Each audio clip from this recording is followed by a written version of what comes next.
देश में भाजपा का गुंडा राज अब से पहले जब सरकार आई है भाजपा की, जब से मुल्क में कोई ना कोई बड़ी घटनाओं को अंजाम देते रहते हैं कि आप जो चाहेंगे मनमानी करेंगे। देश में आपका गुंडा राज चलता रहेगा और एक ही रंग में आपको पूरे देश को रंगने की कोशिश कर रहे हैं। ये देश किसी के बाप की जागीर नहीं है।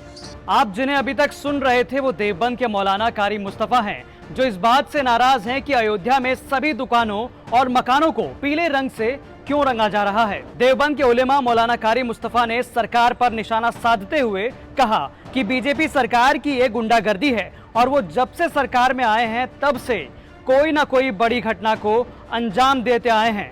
कभी भाजपा टोल टैक्स को भगवा कर देती है तो कभी स्टेशनों को। जरा एक बार आप भी सुनिए उनका ये बयान।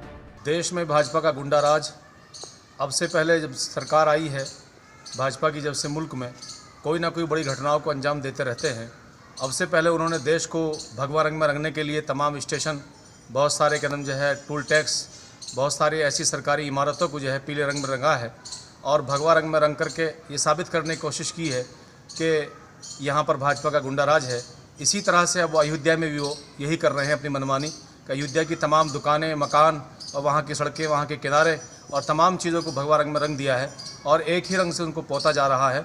जबरदस्ती ये सारा का सारा निजाम चल रहा है। वहीं राम जन्मभूमि में रामलला के मुख्य पुजारी सत्येंद्र दास से जब हमने ये जानना चाहा कि आखिर अयोध्या को पीले रंग से ही क्यों रंगा जा रहा है, क्या इसका कोई खास मतलब है, तो उनका मानना था कि पीला रंग भगवान विष्णु का प्रिय रंग है। उन्हें पीताम्बर भी कहते हैं और पीला का ही पर्यायवाची रंग हम भगवा या गेरुआ कह सकते हैं और ये दोनों ही रंग भगवान के प्रिय रंग हैं और उनका मानना है कि यही मुख्य वजह है कि अयोध्या को अगर पीले रंग से रंगा जा रहा है तो भगवान के रंग में रंगने जैसा है। देखिए, भगवान से जुड़ा हुआ है और भक्तों से जुड़ा है और एक समय ऐसा था कि हमारे देश का जो रंग केसरिया रंग था, केसरिया झंडा भी केसरिया ही था।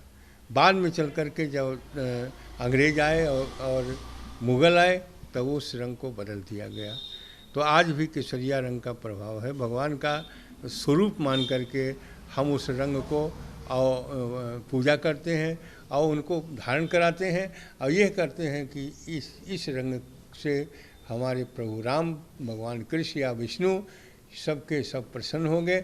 उनके प्रसन्नता के लिए इस प्रकार के कपड़े पहनाए जाते हैं। ये तो धर्म गुरुओं का मानना था, लेकिन इस मामले में जब हमने प्रशासनिक जवाब चाहा तो अयोध्या के जिलाधिकारी अनुज झा ने शहर को पीला रंगने के पीछे धार्मिक या पौराणिक वजह की जगह इसे सुंदरता और प्रशासनिक कारण से जोड़ा। जिलाधिकारी ने कहा कि पीला रंग किसी खास वजह से पसंद नहीं किया गया, बल्कि दिखने में सबसे सुंदर लगे इसीलिए इस रंग को चुना गया।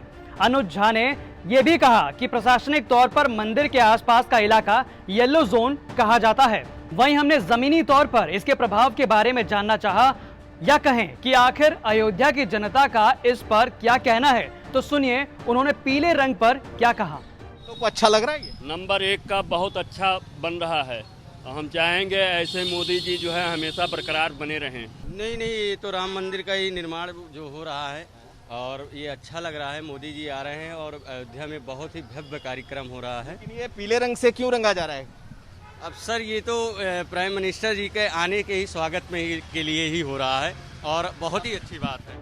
खैर, अयोध्या के मुद्दे पर धर्म से लेकर सियासत तक के सभी रंग चढ़ चुके हैं। पीले रंग का ये विवाद तो फिर भी छोटा ही है और इससे माना जा रहा है कि राम मंदिर निर्माण के लिए पहला पड़ाव तो खत्म हो गया है, लेकिन इस पीले रंग से मंदिर निर्माण के दूसरे पड़ाव की शुरुआत भी हो चुकी है। राम मंदिर से जुड़े सभी मामलों के लिए, सभी अपडेट्स के लिए आप देखते रहें यूपी तक।